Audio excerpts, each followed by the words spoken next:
Good morning dear students, कैसे हो? सब बढ़िया। चलो मजे में हो ना।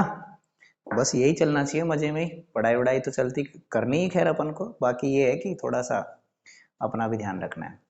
केमिकल बॉन्डिंग के बारे में अपन बात कर रहे थे, और केमिकल बॉन्डिंग में अपन ने बहुत सारे कॉन्सेप्ट जो है पढ़ लिए थे। कुछ कॉन्सेप्ट्स बाकी रह गए थे जो लेक्चर एंड होने की वजह से मैंने वहाँ पे रोक दिए थे।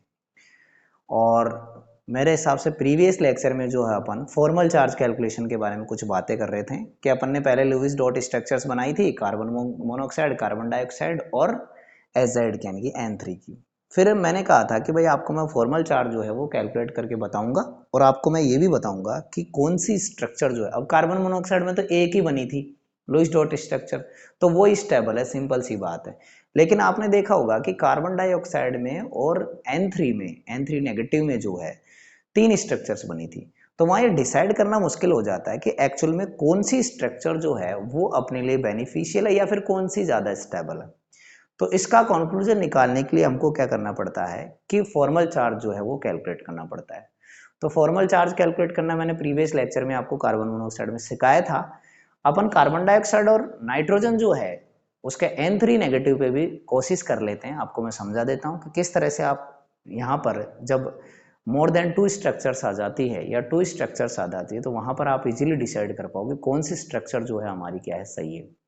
चलो ज़्यादा टाइम वेस्ट नहीं करते हुए मैं आपको बताना चाहूँगा। जैसे अपन बात करेंगे आज CO2 पर। तो CO2 की आपने देखा कि स्ट्रक्चर जो है कुछ इस तरह की मिलती है। यहां पर मैं बना देता हूं कि एक स्ट्रक्चर तो ऐसी आती है,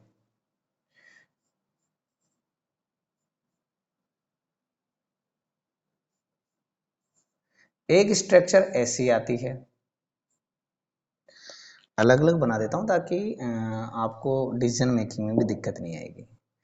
ये हो गई C double bond O O, और यहां मैं बना देता हूं C triple bond O O, और एक ऐसे थी। ठीक है। यहां हमने जब लोन पेयर्स की बात की थी तो लोन पेयर का डिस्ट्रीब्यूशन कुछ इस तरह से था कि ये हो गए 2 4 6 8, और इस पे 0 था 2 4 6 8, और यहां ऐसा था 2 4 6 8, और ये 8, और यहां ऐसे था। ठीक है, ये स्ट्रक्चर्स थी इनकी। क्लियर है। अब हमको, मैं इसको बोलूं ए, जैसे मैं इसको बोल दूं फर्स्ट, इसको मैं बोल दूं सेकंड, और इसको मैं बोल दूं थर्ड। वैसे तो सेकंड और थर्ड एक ही है, सेम ही है। जो सेकंड में आएंगे ना वही चीजें थर्ड में आएगी।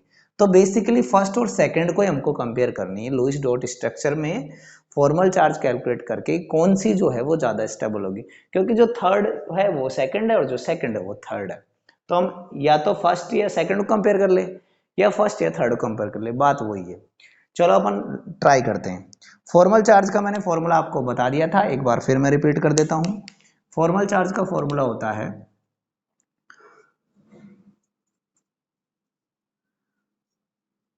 फॉर्मल चार्ज इक्वल टू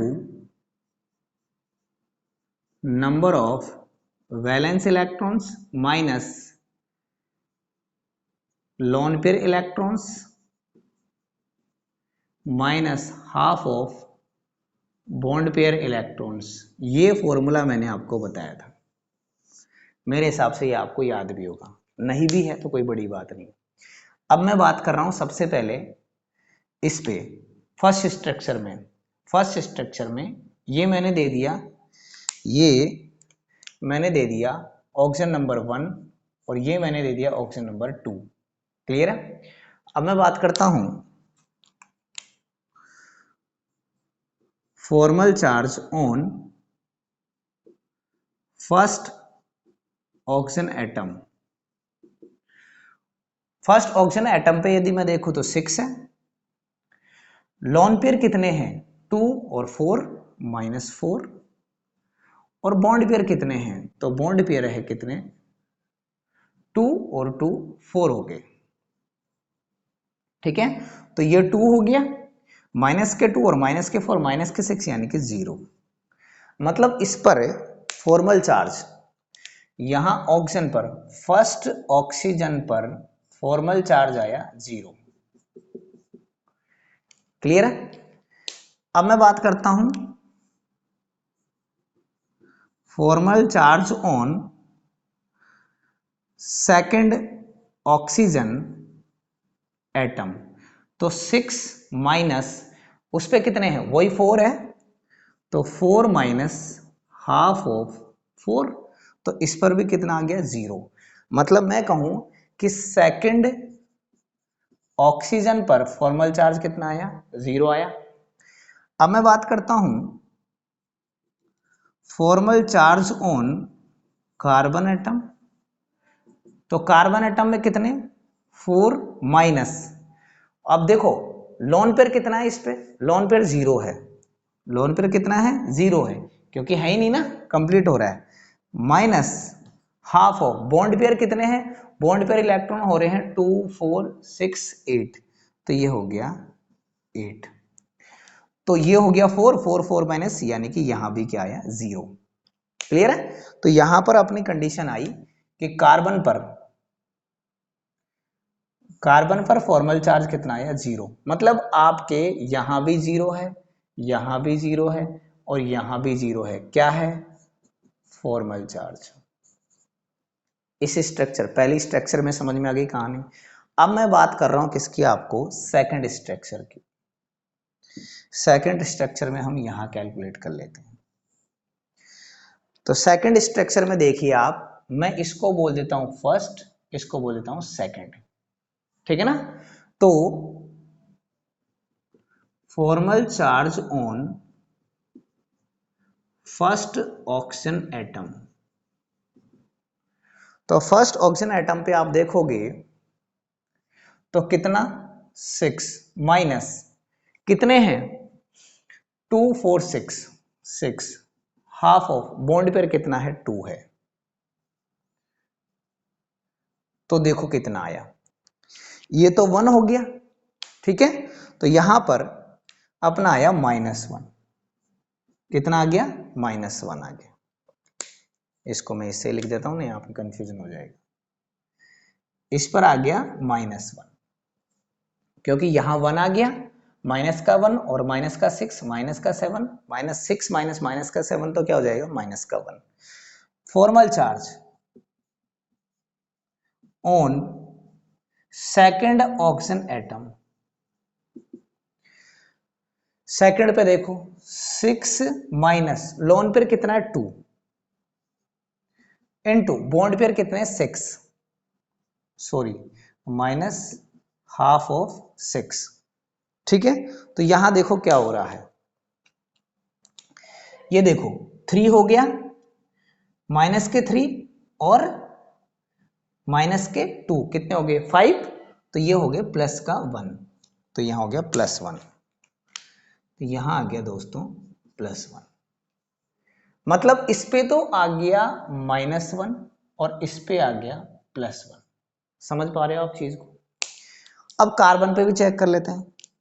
तो formal charge on carbon atom, तो 4 माइनस लोन पेयर तो उस पे है ही नहीं, 0, बॉन्ड पेयर कितना है, बॉन्ड पेयर है 2 4 6 8, तो ये 4 रह गया, तो ये 0, यानी इस पर फॉर्मल चार्ज क्या है, 0। अब देखो आप खुद डिसाइड कर सकते हो, भाई इस पे जो आएगा वो ही इस पे आएगा, क्योंकि इस ऑक्सीजन पे आएगा वो इसके इस ऑक्सीजन पे आ जाएगा, और इसके इस ऑक्सीजन पे आए वो इसके इस ऑक्सीजन पर आ जाएगा। क्लियर है ना? अब इसमें देखो पहली स्ट्रक्चर में आप देखोगे कि ऑक्सीजन कार्बन ऑक्सीजन तीनों पर फॉर्मल चार्ज 0 है, लेकिन यहां देखोगे तो इस पर -1 है, इस पर +1 है, इस पर 0 है। इसका, और मैंने आपसे कहा था कि यदि हमारे पास में किसी मॉलिक्यूल की 2 और मोर देन 2 स्ट्रक्चर्स है, लेविस डॉट स्ट्रक्चर्स, तो वो सबसे ज्यादा सूटेबल, सबसे ज्यादा स्टेबल, सबसे ज्यादा सही स्ट्रक्चर मानी जाएगी जिसमें फॉर्मल चार्ज की वैल्यू कम आती है, और वो हमारे पास में कौन है, फर्स्ट स्ट्रक्चर। क्या आपको इतनी बात समझ में आ गई? तो फटाफट आप इसे लिखें, फिर अपन आगे बढ़ेंगे।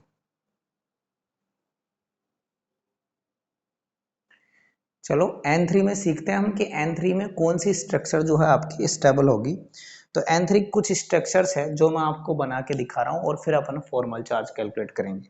तो देखो, एक तो N3 की ये बनती है N double bond N double bond N, एक तो ये बनती है, और एक बनती है N triple bond N N, और एक बनती है N single bond N triple bond N। ठीक है, तो हम क्या करें, इसको बोल दे A, इसको बोल दे B और इसको बोल दे C, और B और C तो सेम है। मैं लोन पेयर्स असाइन कर देता हूं, ये हो गए 1 2 3 4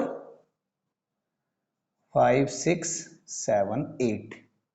इसमें चेक करो 1 2 3 4 5 6 7 8।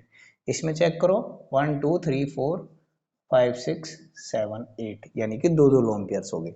यहाँ चेक करो 1 2 3 4 5 6 7 8, 1 2 3 4 5 6 7 8, ये कंप्लीट है। यहाँ चेक करो 2 4 6 7 8, सेम उसका अपोजिट यहाँ हो जाएगा।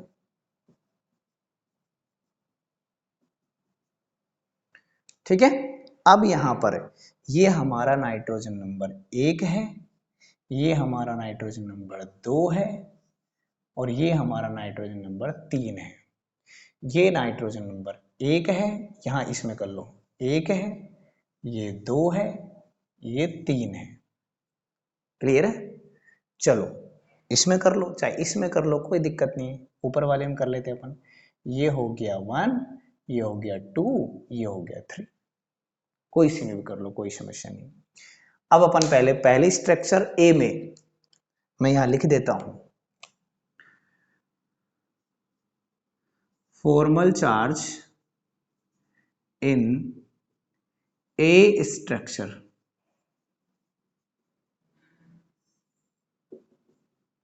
ठीक है, तो ए में अब मैं कर रहा हूं formal charge on first nitrogen atom. First nitrogen atom पे हम फॉर्मल चार्ज कैलकुलेट करेंगे। तो देखो कैसे होगा, इसमें कितने 5 माइनस लोन पेयर के कितने हैं 2 और 2 4, minus half of bond pair के कितने 2 और 2 4।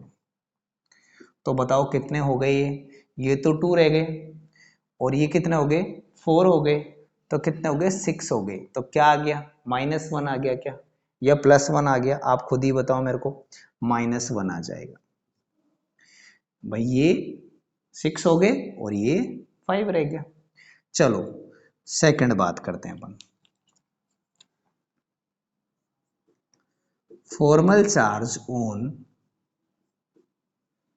Second nitrogen atom. सेकंड पे चेक करो कितने 5 तो है ही भाई वैलेंस में, ये 0 है, minus half of bond pair कितने हैं 1 2 3 4 5 6 7 8 इंटू 8, तो कितने आ गए 1 आ गया। बताओ कोई दिक्कत, 1 आएगा नहीं आएगा, क्योंकि 4 रह गया और यहाँ क्या रह गया 5 रह गया। चलो अपन कर लेते हैं formal charge on third nitrogen atom. अब भाई जो फर्स्ट पे आया वही तो थर्ड पे आएगा, सही में तो कंडीशन है। तो देख लो, फिर भी कोई दिक्कत नहीं है कि नहीं सर आप तो करके ही बताओ, सर करके बता देते हैं, कोई दिक्कत नहीं है, नाराज होने वाली क्या बात है इसमें यार। ठीक है, तो क्या आ गया -1, यानी इस पे क्या था ये +1। क्या आपको इतनी बात समझ में आ गई क्या? मतलब मैं यहाँ पर असाइन कर सकता हूँ, इस पर आया -1, इस पर आया +1, और इस पर आया -1। बताओ कोई दिक्कत? क्लियर है? अब मैं यहाँ चेक करता हूँ दूसरी स्ट्रक्चर में, यानी बी में। ठीक है ना, अब हम बी को चेक करते हैं। बी में फॉर्मल चार्जेस कैलकुलेट करता हूं मैं, यहां कर लेते हैं। बी में करते हैं, मैं यहां लिख रहा हूं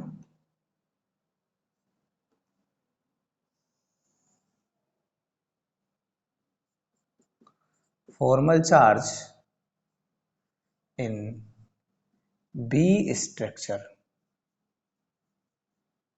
ठीक है, बी स्ट्रक्चर में अपन क्या कर रहे हैं, फॉर्मल चार्ज कैलकुलेट कर रहे हैं। अब बी में formal charge on first nitrogen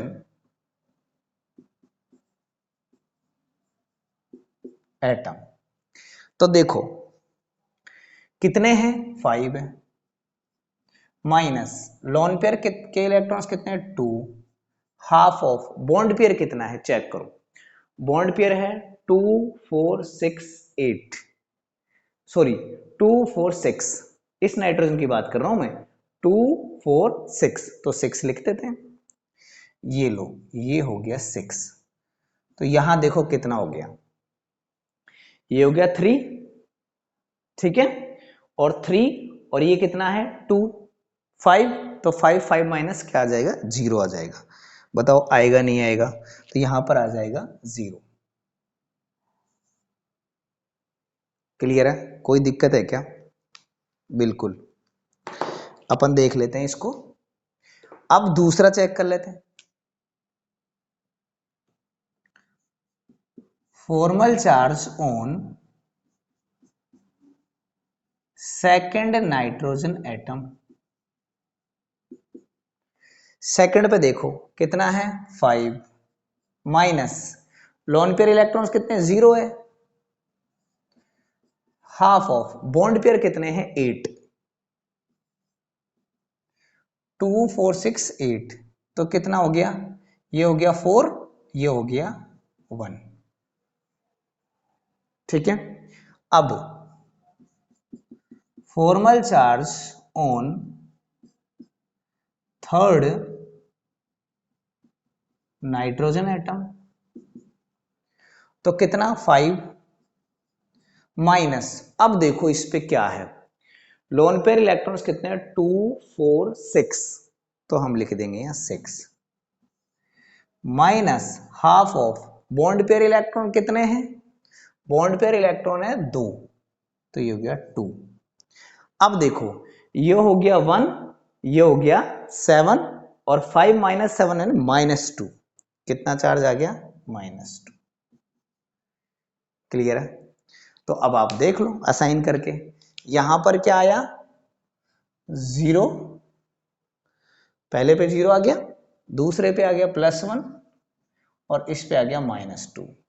तो अब आप देखो इसमें और इसमें डिफरेंस हो गया, इसका मतलब हमारी ये वाली जो स्ट्रक्चर है ये सही है, और ये वाली जो स्ट्रक्चर है ये क्या है, रॉन्ग है ड्यू टू दिस। क्या आपको बात समझ में आ गई? और यदि ये रॉन्ग है तो ये तो अपने आप ही रॉन्ग हो गई, ठीक है ना, क्योंकि ये है वही तो ये है। ओके, बताओ कोई दिक्कत है क्या? आपको यहां तक बात समझ में आई नहीं आई? फटाफट इसको लिखें।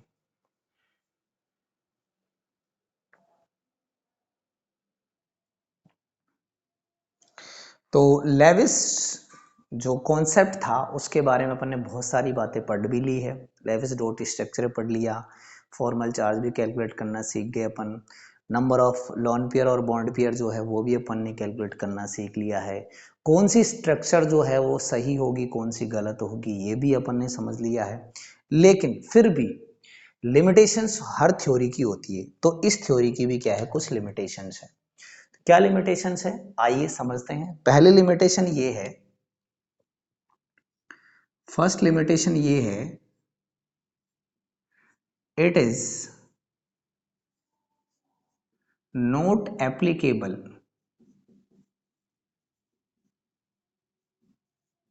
For odd electron species.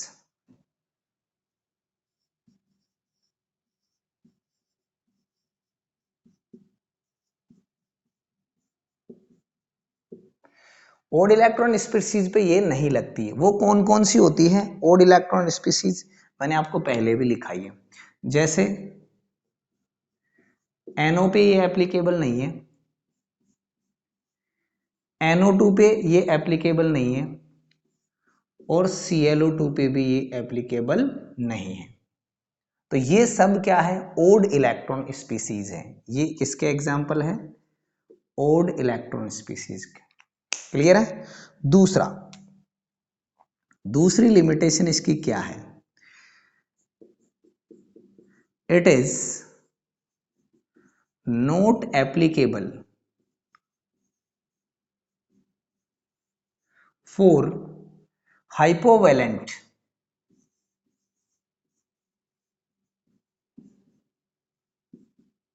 Species. ठीक है, ऐसी स्पीशीज जो क्या है हाइपोवैलेंट है। हाइपोवैलेंट स्पीशीज का मतलब कौन कौन सी स्पीशीज हो सकती है, जैसे आपके पास में है BeCl2, इसका मैंने आपको एग्जांपल बताया था। ठीक है, BeCl3, ठीक है, ये भी हो सकता है। और जैसे BF3, ठीक है ना, तो ये एग्जांपल्स आप किस में लिख सकते हो हाइपोवैलेंट में लिख सकते हो। ओके, तीसरी लिमिटेशन इसकी ये है, it is not applicable for hypervalent species.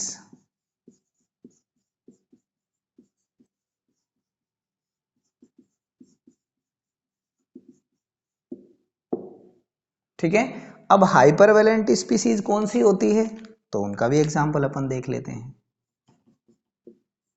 जैसे XeF2, मैंने कहा था 10 इलेक्ट्रॉन्स होते हैं इसमें। जैसे XeF6, जैसे PCl5, ठीक है, जैसे SF6। क्लियर है, ठीक है ना। तो एक ड्रॉबैक और था या फिर एक लिमिटेशन और थी इसकी, वो क्या थी, वो लिमिटेशन ये थी कि ये जो है जो मॉलिक्यूल्स है उनकी एग्जैक्ट या आइडियल जो ज्योमेट्री उसके बारे में सही नहीं बता पाई थी सारी बातें। तो it could not explain,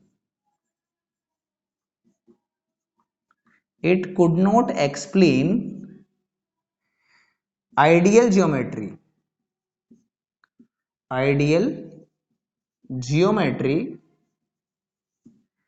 of molecules.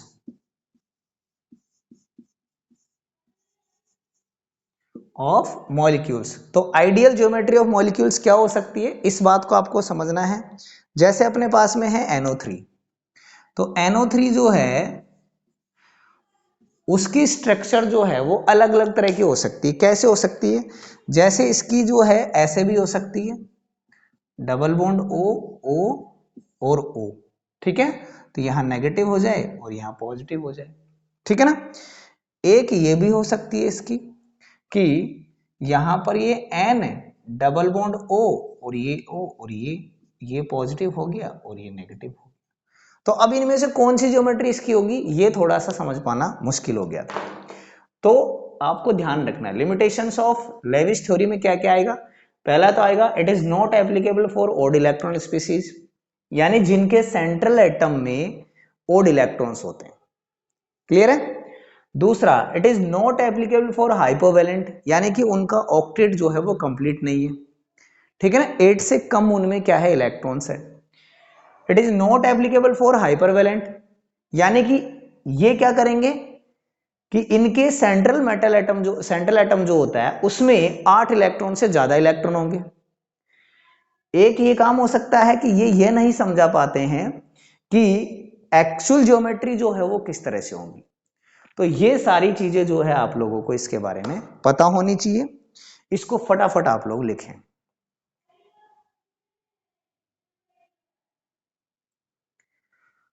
तो अपन ने लिमिटेशंस ऑफ लेविस थ्योरी पढ़ ली है और लेविस थ्योरी यहां पर अपनी एंड होती है। अब अपन आगे जो है इस चैप्टर के जो नेक्स्ट पॉइंट्स है उनके बारे में बात करेंगे। तो आप जितना जल्दी हो सके इनके नोट्स बना लेना, वीडियो को लाइक करना है, ज़्यादा से ज़्यादा शेयर करना है और कमेंट बॉक्स में लिख के बताना है। यदि आपको कोई टॉपिक समझ में नहीं आता, कोई पॉइंट में दिक्कत है तो कमेंट बॉक्स में बता दिया करो, मैं उसको वापस से रिवाइज कर दूंगा। तो best of luck, thank you.